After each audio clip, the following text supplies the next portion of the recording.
That's a sourwood tree. Sourwood trees are the coolest trees in the woods, I think. Probably one of the coolest anyway. Look at that one all the warts on it. They fall over and they keep on getting it, growing odd limb structures, suckers, water sprouts, limbs. They're really cool.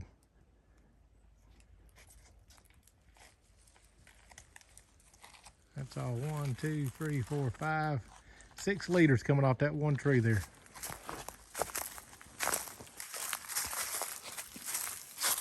Coming out of the creek. Fell over years ago.